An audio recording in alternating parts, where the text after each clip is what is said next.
souverain. Il est l'agneau de Dieu. Dans Jean chapitre 1, verset 29 à 30, qui ôte le péché du monde. Alléluia. Donc Jésus-Christ est vivant, c'est le seul chemin qui nous mène à Dieu. On ne peut pas connaître Dieu à travers une autre voie que la voie de Christ. Alléluia. C'est lui qui fait le pont entre Dieu et les hommes. Donc la religion, ce n'est pas la solution à nos problèmes, à nos difficultés, à nos fardeaux, à nos charges. Dieu n'est pas catholique, Dieu n'est pas protestant, Dieu n'est pas évangélique, Dieu n'est pas pentecôtiste, Dieu n'est pas musulman, Dieu n'est pas méthodiste, il n'est pas baptiste. Il y a trop déistes dans le monde. Hein? Dieu est esprit en fait. Donc Dieu est esprit. Il n'y a pas de religion dans le ciel. D'accord? Le ciel ne reconnaît aucune religion. Donc la Bible dit dans le livre de Jean, chapitre 1, au verset 12, qu'à tous ceux qui l'ont reçu, à ceux qui croient en son nom, il leur a donné le pouvoir de devenir enfants de Dieu, lesquels sont nés non de la volonté de l'homme, ni de la chair, ni du sang, mais de Dieu. C'est une naissance selon l'esprit, une rencontre personnelle. Le culte, ce n'est pas un culte physique, d'accord? Ce n'est pas un culte avec des bâtiments. C'est désuet, ça. Le Seigneur dit, là où 2 ou 3 sont assemblés à mon nom, il dit, je suis au milieu de ces personnes-là, d'accord? Le culte, il est spirituel. Et le Seigneur, il est présent au milieu de nous par le Saint-Esprit. Il faut qu'on le réalise, alléluia. Et si nous nous accordons pour demander quelque chose au Seigneur, il n'y a pas de raison qu'il ne puisse se manifester, chers frères et sœurs, dans le Seigneur. On a fini de créer des systèmes religieux pour embrigader, pour enfermer, pour emprisonner les âmes. Le Seigneur veut une relation qui est personnelle, qui est intime. Et la relation est appelée à grandir, d'accord? Dieu veut que nous grandissions, chers frères et sœurs, dans notre marche, dans notre relation avec lui. Nous allons ouvrir l'écriture, s'il vous plaît, dans le livre de Actes, chapitre 10, le verset 34 à 38. Donc, s'il y a un frère zélé dans la foi, il peut faire lecture. Actes, chapitre.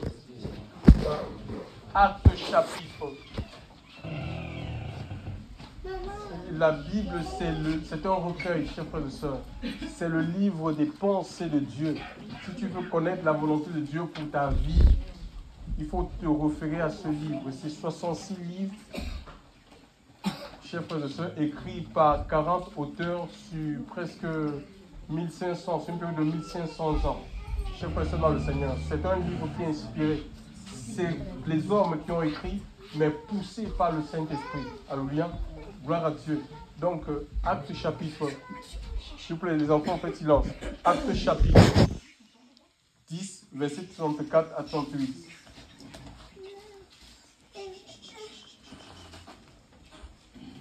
Acte 10, je vais lire. Acte 10, 34 à 38. Une version différente. Mais Acte 10, 34 à 38. On écoute, s'il vous plaît. Mais Pétros, ouvrant la bouche, dit: en vérité, je comprends qu'Élohim n'a pas d'égard à l'apparence des personnes, mais qu'en toute nation, celui qui le craint et qui pratique la justice est accepté de lui. Telle est la parole qu'il a envoyée aux fils d'Israël, leur prêchant l'évangile de la paix par Yahushua Mashiach, qui est le Seigneur de tous. Vous avez vu l'arrivée de la parole dans toute la Judée, en commençant depuis la Galilée, après le baptême de Jean, à prêcher comment Elohim l'a oint d'Esprit Saint et de force, Yoshua de Nazareth, qui allait de lieu en lieu, faisant du bien et guérissant tous ceux qui étaient sous l'empire du diable. Parce qu'Élohim était avec lui. Donc ici, c'est un texte écrit par l'apôtre Luc. Luc, c'était un médecin, d'accord? Il faisait partie des 12 qui avaient été choisis par le Seigneur pour exercer le ministère, pour travailler avec lui, en fait.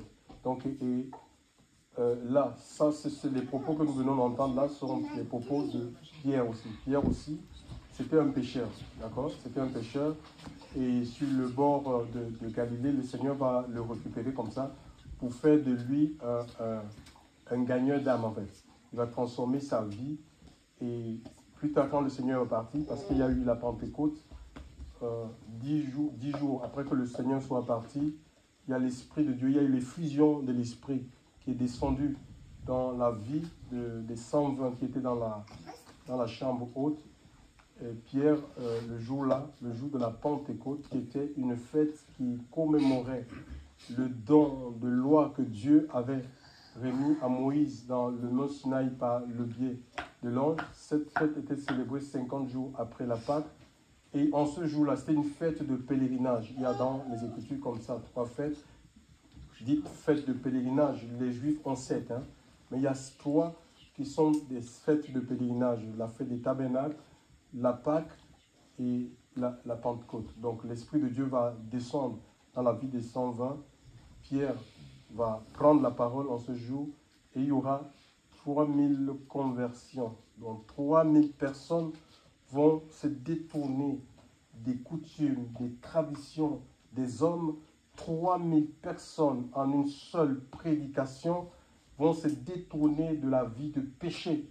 Ils vont quitter le monde pour marcher avec le Seigneur, d'accord?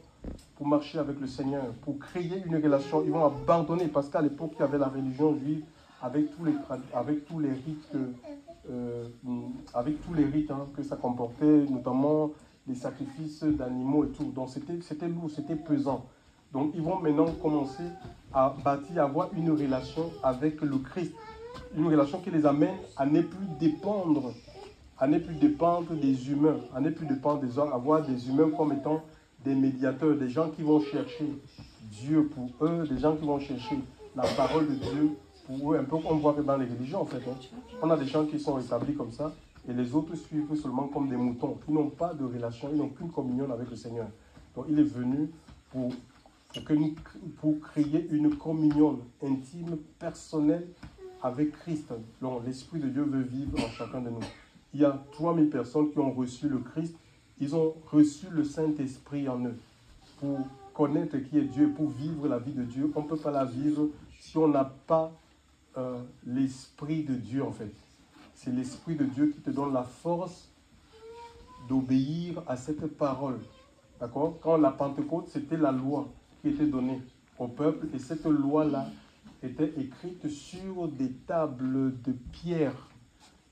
Chaque Israélite devait prendre par sa propre force ce qui était sur les tables de pierre.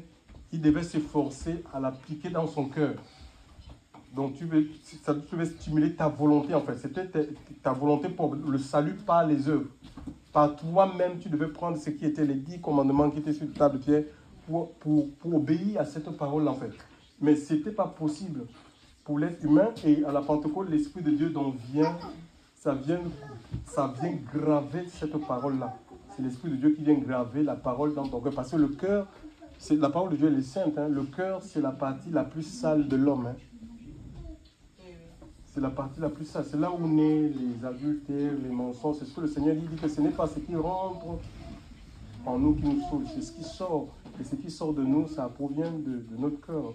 Là où on imagine, on pense des choses, on élabore des projets, des mauvais projets, des mauvais desseins.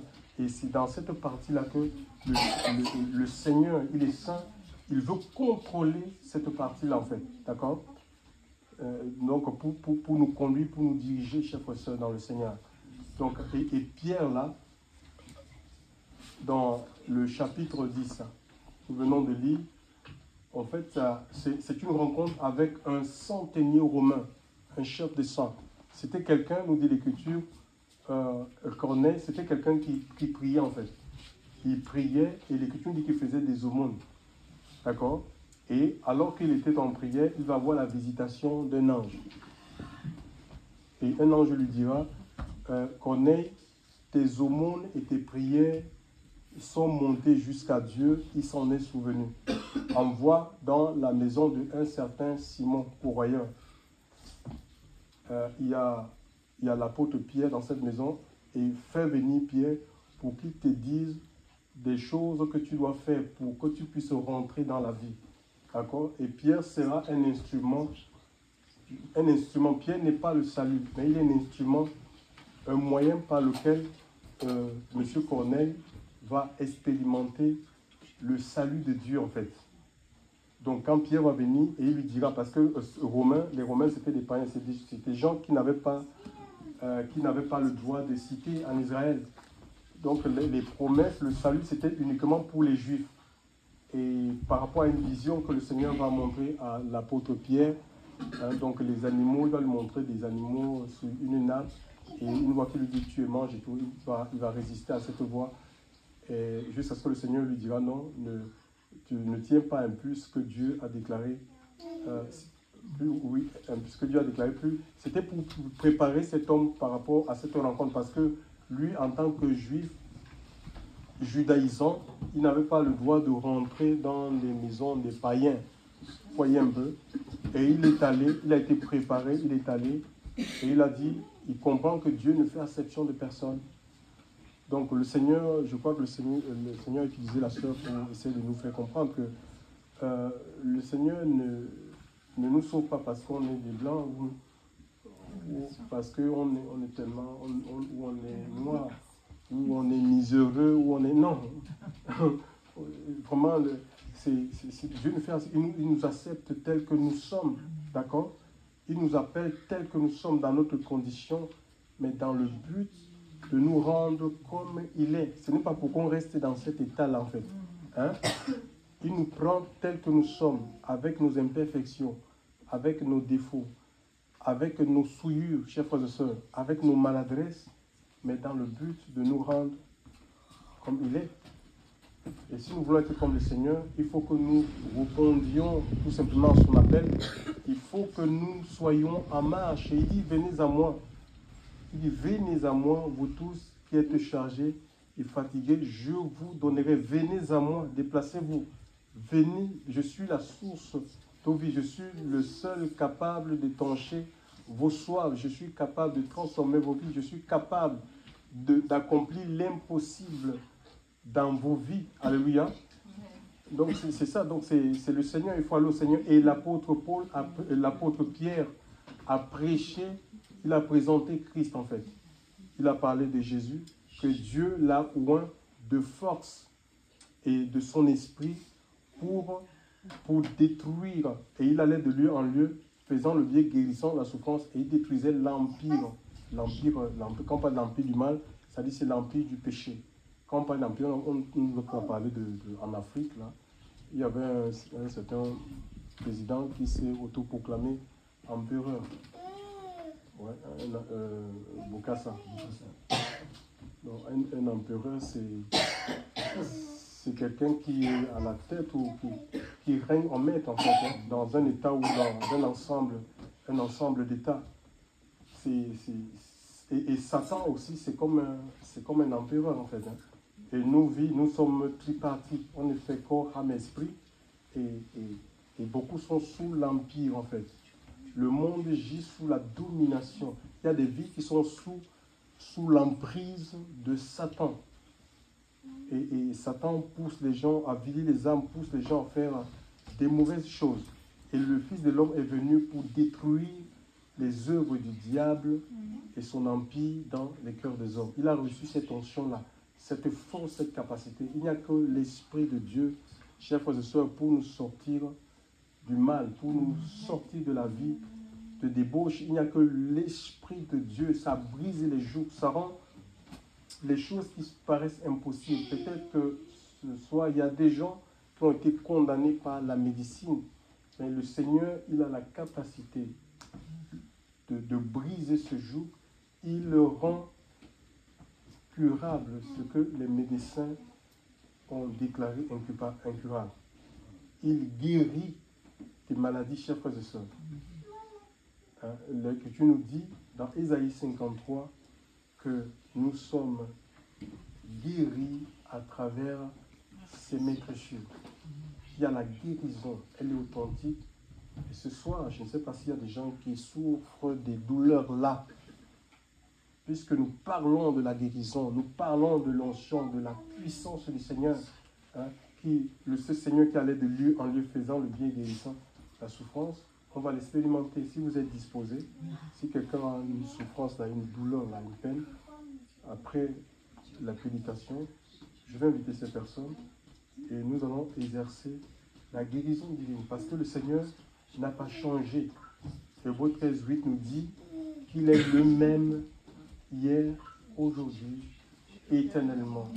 Et il dit, voici les signes qui accompagneront ceux qui auront cru. Voici les signes qui accompagneront ceux qui auront cru. Il ne dit pas, voici les signes qui accompagneront le pape Benoît XVI. Non. Ou le prêtre ou le cardinal. Il dit, voici les signes qui accompagneront ceux qui auront cru. À mon nom, ils chasseront les démons. Même si sur la domination d'un démon, ce démon peut être chassé au nom de Jésus. D'accord? Ils imposeront les mains aux malades et les malades seront guéris, chers frères et sœurs. Quand Paul, plus loin, quand on lit tout ce passage du Acte, on voit que pendant que l'apôtre était en train de prêcher, l'Esprit de Dieu est descendu dans la vie de Corneille, compris tous ceux qui étaient présents dans cette maison-là. Ils se sont mis à parler en d'autres langues, ils se sont convertis, en fait, tous se tournaient vers le Seigneur. Il n'y a rien de plus beau, chers frères et sœurs, que de marcher avec Christ. C'est la plus belle rencontre, chers frères et sœurs, que l'homme puisse faire. Ce n'est pas rencontrer le prince charmant ou je ne sais pas, chers frères et sœurs, ou l'âme sœur, non. C'est le Christ d'abord, alléluia. Et il va t'aider dans les choix, chers frères et sœurs. Il va t'aider par le Saint-Esprit, il va te conduire. Lui seul est à même de diriger ta vie, alléluia. Et surtout, il veut te donner l'assurance de la vie éternelle. L'assurance de la vie éternelle. Parce que nous sommes là aujourd'hui, mais demain, le corps s'y va lâcher, mais nous avons une âme, nous avons un esprit qui va continuer à vivre. Et l'Écriture nous dit qu'il est réservé aux hommes de mourir une fois, après quoi, ce n'est pas la fin, c'est un jugement. D'accord? C'est un jugement. Il y a dans le monde, on peut refuser même de répondre à certaines convocations. On peut être convoqué par la police, la gendarmerie. On dit, j'ai que faire de ces gens, même pas un juge. Mais il y a 2 rendez-vous, chers frères et sœurs, auxquels tous, qui que nous soyons, qu'on soit président de la République ou, je ne sais pas, un sans-emploi, quelqu'un qui n'a pas d'étiquette, il y a la convocation de la mort. Ça, c'est pour tous les hommes. Mais aussi, il y a le jugement à venir. On va comparaître. L'Écriture dit que tout genou fléchira. Et nous avons la possibilité, c'est dans cette chair-ci. Ce n'est pas quand on va mourir que les gens vont commencer à exercer des prières pour que notre âme puisse être sauvée. Chers frères et sœurs dans le Seigneur, ce sont le purgatoire, ce sont des purs mensonges, ce sont des inventions humaines, chers frères et sœurs. L'Écriture ne fait pas mention du purgatoire. Il parle du jugement et on peut être exempté de ce jugement dans notre chair si on choisit Christ, d'accepter Christ dans notre cœur comme notre sauveur. Il nous sauve de la colère à venir, chers frères et sœurs. Il nous délivre de la vie du péché. Et comme Seigneur, ça veut dire qu'on accepte de soumettre notre existence à sa volonté. Parce qu'il y a des gens, beaucoup, ils ont reconnu le Seigneur Jésus comme sauveur. Ils le reconnaissent comme sauveur. Ils le veulent seulement comme sauveur. Seigneur, viens me sauver. Viens me sauver des maladies. Viens me sauver de ceci. Viens me sauver de cela. Mais ils ne veulent pas. Ils veulent vivre leur vie, ils veulent continuer à vivre leur vie. Chers frères et sœurs, il faut soumettre ta vie. Si tu veux bénéficier de la protection de Dieu, d'accord? que le Seigneur il veille sur ta vie, te protège contre les influences négatives, ben, tu as intérêt à te soumettre, à te mettre, quand on te soumet, ça veut dire que tu te mets sous sa couverture, sous sa protection. Celui qui demeure sous l'abri du Très-Haut repose à l'ombre du Tout-Puissant. C'est comme ça. Tu t'abrites sur sa parole, tu t'accroches, tu te lis à lui à travers sa parole. Et nous serons préservés, chers frères et sœurs, de tout danger, des mauvaises rencontres, chers frères et sœurs, dans le Seigneur. Alléluia. Et Dieu veut du bien pour chacun de nous. Donc, il n'y a pas de honte à être malade. Hein. La maladie peut frapper, peut attaquer tout le monde. On disait qu'on est fragile. Donc ce soir, je vais demander s'il y a des gens qui ont besoin de la prière, vraiment qui souffrent des douleurs. L'Esprit de Dieu ne parle pas en vain. Il doit en avoir ici des gens qui ont des douleurs. Alléluia. Je vais leur demander d'avancer ici. Je vais prier je vais prier pour ces personnes. Aussi, je vais vous demander, nous avons pu prier tout à l'heure, pendant que je vais prier sur des cas, d'accord? Des cas, ça peut être, même si tu vis un blocage, d'accord? On va prier par rapport à tout ça. Au même moment, je vais demander aussi, parce qu'on est une église, on remercie Dieu pour ces instants.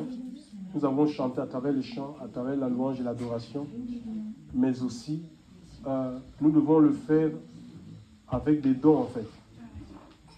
Avec ce que nous gagnons, comme ce que Dieu nous donne comme argent. C'est la fin d'année, une façon de lui remercier. Je sais que quand c'est la nouvelle année comme ça, il y a des grandes résolutions. Hein. Nous, les êtres humains, on prend des grandes résolutions. Certains vont dire, moi, je vais perdre du poids. Et il va se donner des moyens pour perdre. Il va aller s'inscrire peut-être dans une salle de sport et tout. Certains vont courir pour perdre du poids. D'accord? D'autres vont dire que voilà, moi, cette année, je vais essayer de gagner un peu plus d'argent et il va se donner des moyens. Certains vont dire, moi, je vais faire des cotisations de 500 euros, de 1000 euros dans les tontines, nous, surtout nous, les Africains. Vous voyez un peu?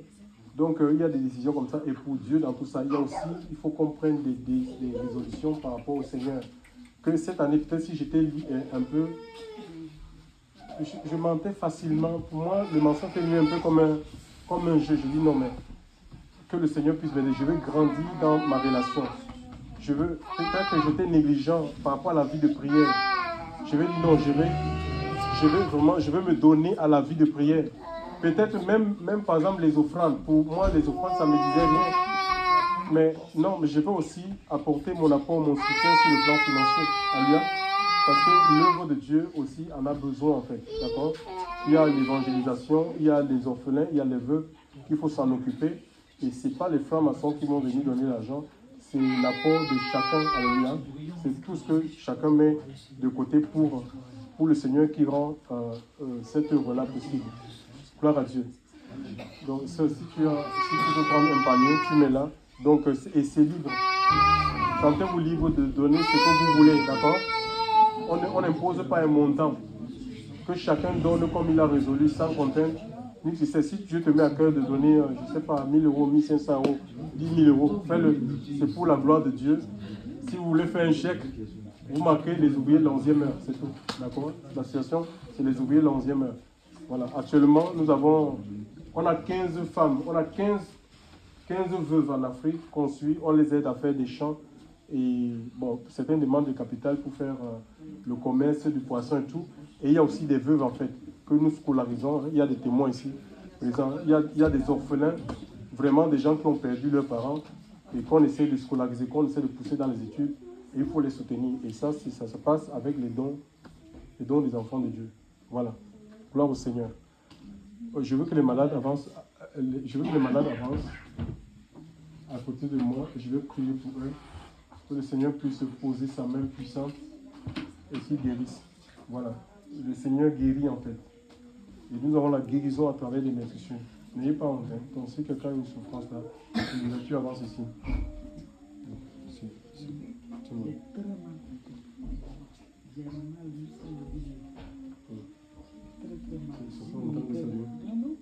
C'est dessus là.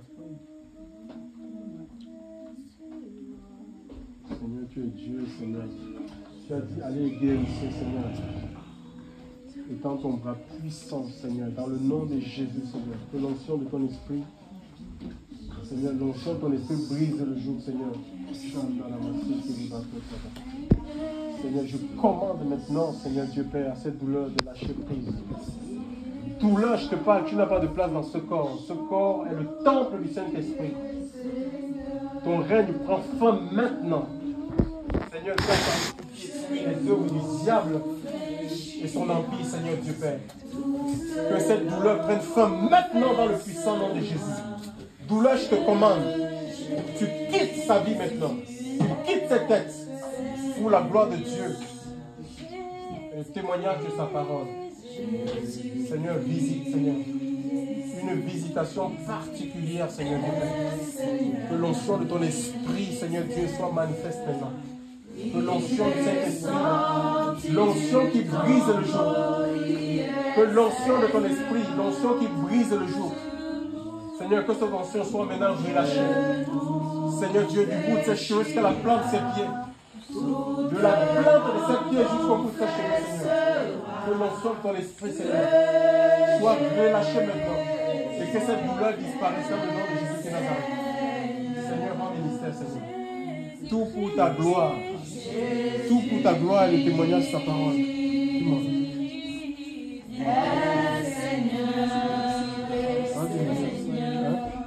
Il est sorti du tombeau, il est Seigneur. Tu rends ministère, Seigneur. Tu rends ministère, Seigneur. Tu rends ministère, Seigneur. Tu rends ministère, Seigneur. Rends ministère, Seigneur. Tout pour ta gloire et le témoignage de ta parole.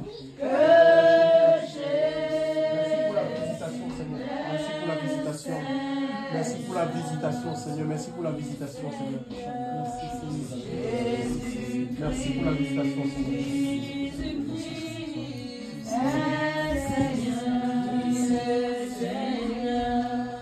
Il est sorti du tombeau, il est Seigneur. Oh, tout genou. Seigneur, ton combat puissant, Seigneur. Tu as dit dans ta parole à l'égorger, Seigneur. Étends ton bras puissant, Seigneur. Seigneur, tu te manifestes puissamment. Tu connais ses soucis de santé, Seigneur. Que l'onction de ton esprit soit relâchée maintenant. Dans le puissant nom de Jésus. Du bout de ses cheveux, ça prend ses pieds.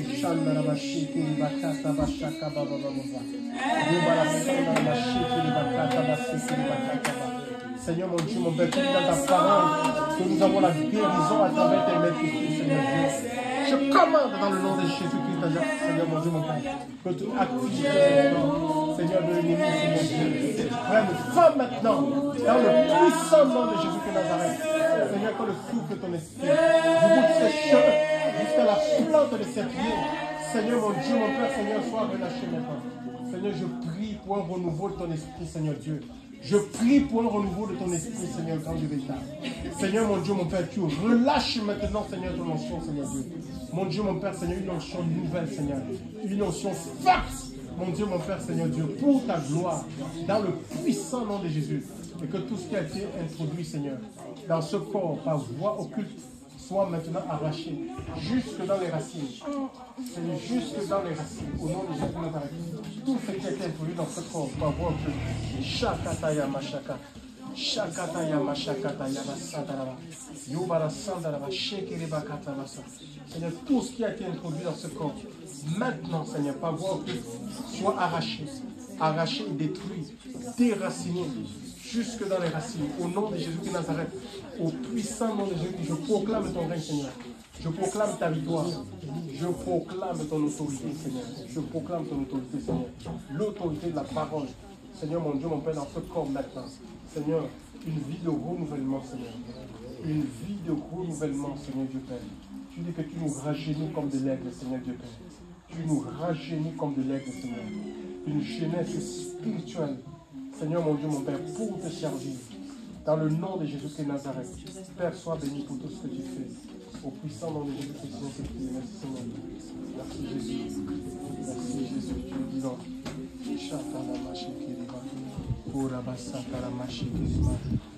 Yabara Sindi Masakata. Masakara Mashiki.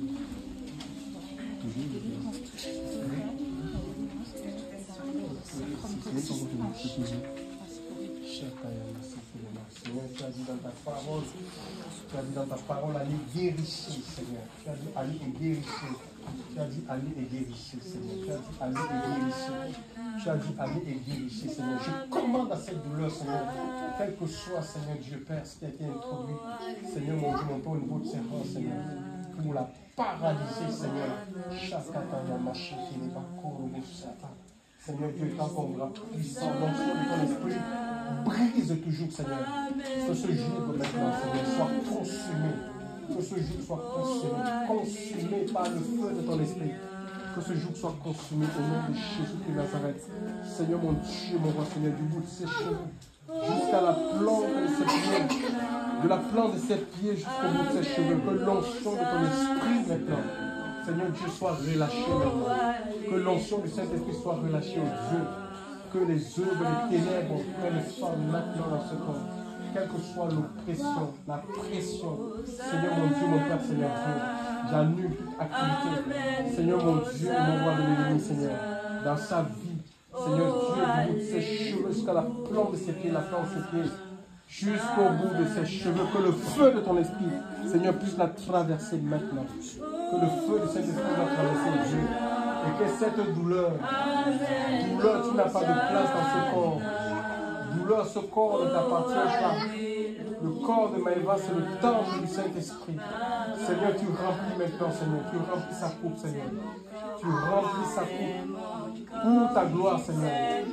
Pour ta gloire, dans le nom de Jésus. Pour ta gloire, Seigneur. Tu remplis sa coupe. Tu remplis sa coupe, Seigneur. Que sa coupe déborde, Seigneur. Que sa coupe déborde de ta présence, Seigneur. Que sa coupe déborde de ta présence. Dans le nom de Jésus. Dans le puissant nom de Jésus de Nazareth. Que la coupe déborde, Seigneur. Pour ta seule gloire. Et le témoignage de ta parole, Seigneur. Et que cette douleur disparaisse. Que cette douleur disparaisse. Douleur, je te réprime.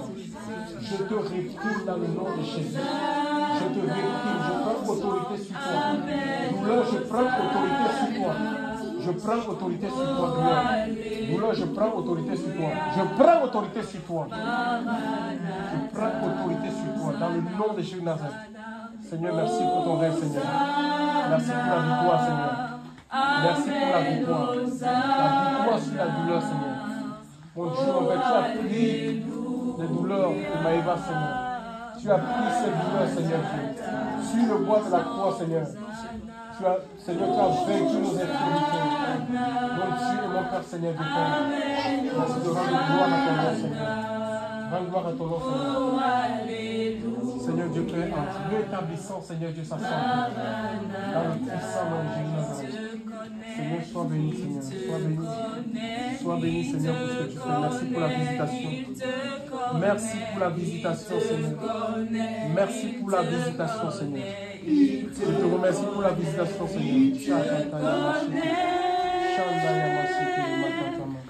Merci pour la visitation, Seigneur. Merci pour la visitation, Seigneur. Merci pour la visitation, Seigneur. Merci pour la visitation, Seigneur. Tu visites ce corps.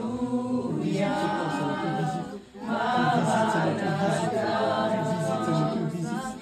Tu visites, Seigneur. Tu visites ton corps. Tu visites ce corps. Tu visites ce corps. Tu visites. Dans le puissant de la Seigneur, que cette douleur disparaisse. Que cette douleur disparaisse une fois plus. Une fois plus.